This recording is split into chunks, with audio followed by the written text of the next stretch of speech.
একজন ডায়াবেটিক রোগী রমজান মাসে রোজা রাখলে কখন তার রোজা ভেঙে ফেলা অপরিহার্য হয়ে পড়ে এটি জানা খুবই গুরুত্বপূর্ণ। তার আগে আমাদের জানতে হবে যে আমরা একজন ডায়াবেটিক রোগীকে কখন রোজা রাখতে উদ্বুদ্ধ করব বা কখন রোজা রাখতে পারবেন। একজন ডায়াবেটিক পেশেন্ট রমজান মাসের কমপক্ষে 3 মাস আগে থেকে তাকে প্রস্তুতি নিতে হবে যে তিনি রোজা রাখতে পারবেন কিনা।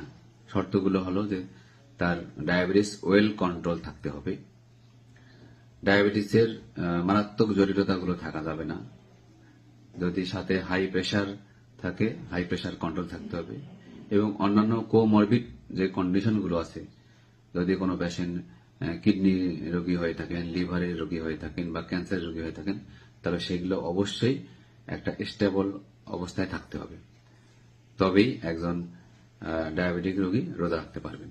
এখন কথা হলো যে এই ডায়াবেটিক রোগী রোজা রাখা অবস্থায় কোন কোন কন্ডিশনে কোন কোন অবস্থায় তাকে রোজাটা ভেঙে ফেলতে হবে।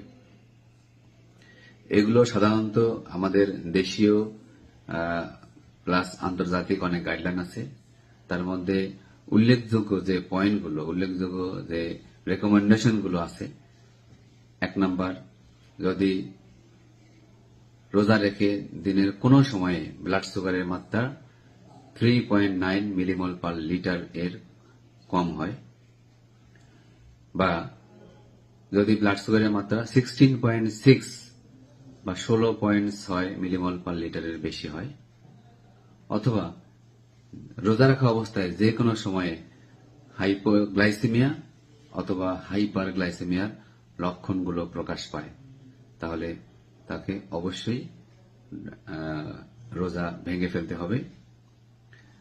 আমার এর আগের ভিডিওগুলোতে রোজা রাখা অবস্থা হাইপোগ্লাইসেমিয়া বা হাইপারগ্লাইসেমিয়ার লক্ষণগুলো আমি বর্ণনা করেছি, সেটা আপনারা ইচ্ছা করলে সেই ভিডিওগুলো দেখে নিতে পারেন। ধন্যবাদ। আসসালামু আলাইকুম।